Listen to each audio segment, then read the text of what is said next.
Hi, today I would like to talk about negation in Japanese. Negation refers to when a sentence is made into a negative sentence.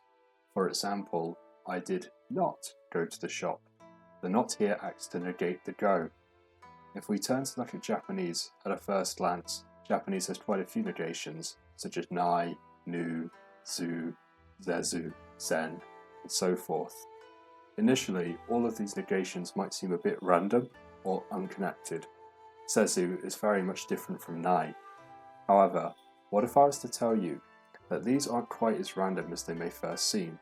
All of these negations have an interesting and intertwining linguistic relationship with one another, as the Japanese language has evolved and changed over time. However, to begin our story, we have to first look at su. What is su? I mentioned su in my previous video on the history of Masu, but I will repeat a little of what I said there. Su dates all the way back to Old Japanese. Old Japanese is typically thought of as the Japanese used in the Nara period, which was the 8th century AD. Su was a verb that meant to do. Su later morphed into the more recognizable suru.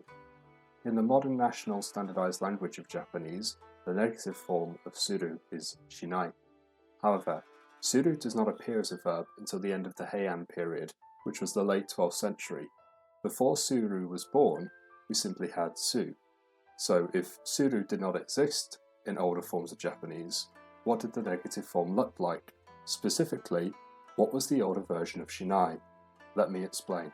To make a Japanese verb negative, the verb has to be turned into the mi-sen-kei form. Let's break down mi-sen-kei by each of its kanji. Mi means not yet. Zen is hard to put into English neatly, but could be thought of as like, as in he had a cat-like face. Kei just means form, so to put it together, mi-sen-kei means something like not yet like form. Or another way of putting it is like nothing has happened yet. The mi-sen-kei form indicates that something has not yet happened. I apologise for a lot of technical language, but the key point to take away is you have to put a verb into the mi-sen-kei form before you can negate the verb. The mi-sen-kei form of su was se. Just a quick reminder, su is just the old Japanese form of suru, meaning to do. To make su negative in Old Japanese, you turn the su into se. However, you're not finished.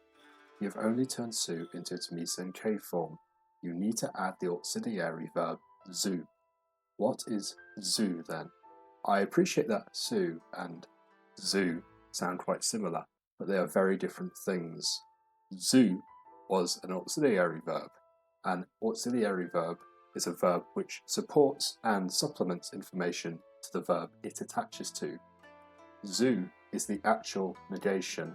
Zu tells you that the verb has not been done. To wrap up this section then, we take su, the verb to do, we turn it into its mi-sen-kei form, se, we then add zu, which was a negative auxiliary verb. This gives us zezu. Therefore, in Old Japanese, the negative form of shinai was zezu. Again, it's slightly unfortunate that zu and zu sound so similar, but they are different things.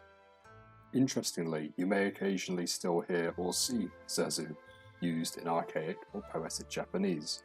This photo here is of a greeting card.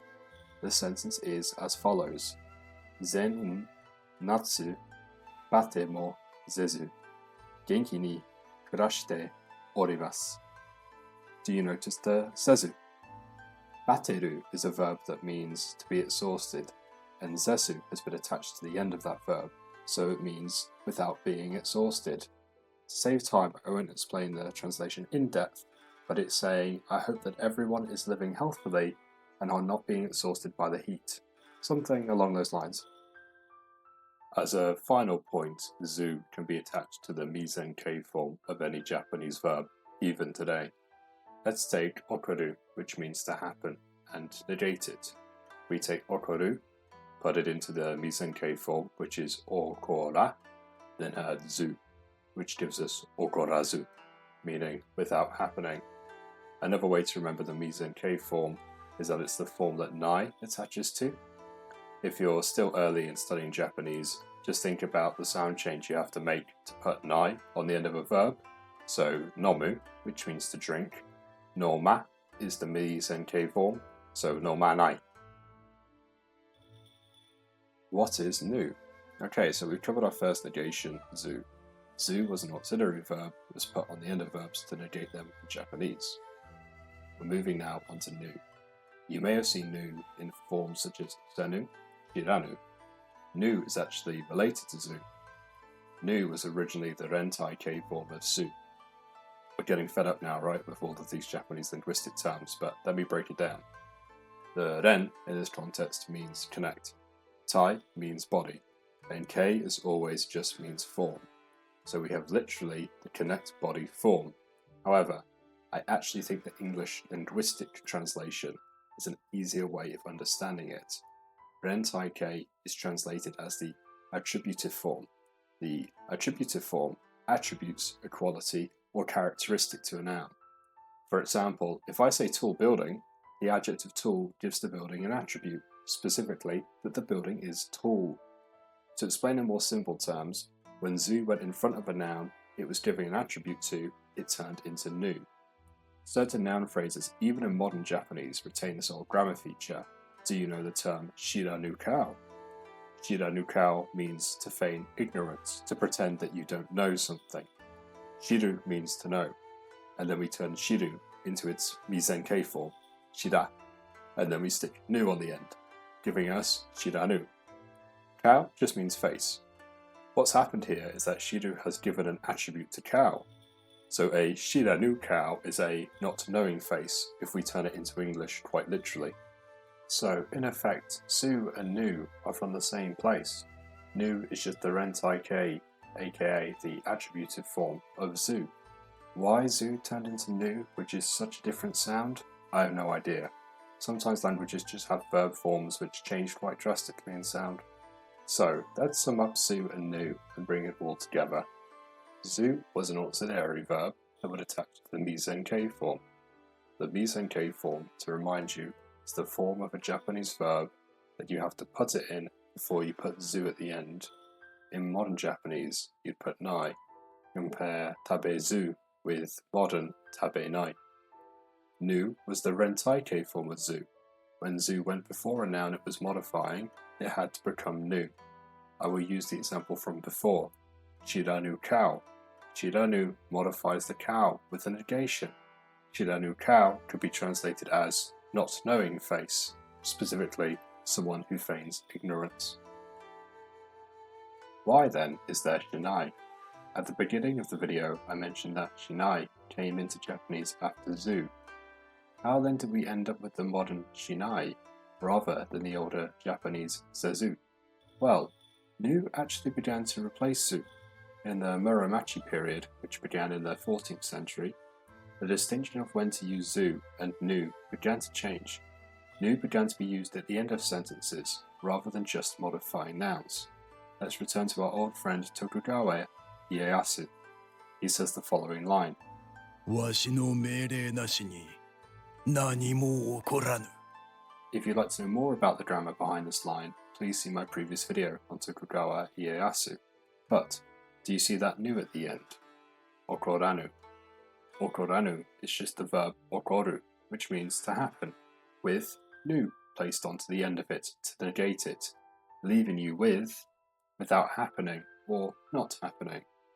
How the past tense was formed in ordered forms of Japanese is quite complex and requires a lot of linguistic unpacking, so I won't get into it in this video. But, for our purposes, before the Muromachi period, Tokugawa Ieyasu would not have ended his sentences with nu, but we are past the Muromachi period. Tokugawa Ieyasu was born in 1543. Zu was used less and less, whereas nu was increasingly being used. Because nu was now being used more, it began to be affected by sound changes. In the east of Japan, the nu merged into nai. In the west of Japan, nu turned into n. Please see this photo, which is from Bjarke Frellesvig's book, A History of the Japanese Language. This photo is from that book and shows some of the common dialect differences between Japanese in the east and west of the country. See how in eastern Japan it's shinai, and how in Western Japan it's senu, sen. As an interesting bit of trivia, Frelesvig attributes the Kansai dialect hen as coming from sen. It's common to hear people in Kansai dialect negate verbs with hen, such as tabe hen. Compare standard Japanese tabe nai with tabe hen. Sen has shifted via sound changes into hen. Please see page 402 of Frelesvig's book for an in-depth explanation of this phenomenon.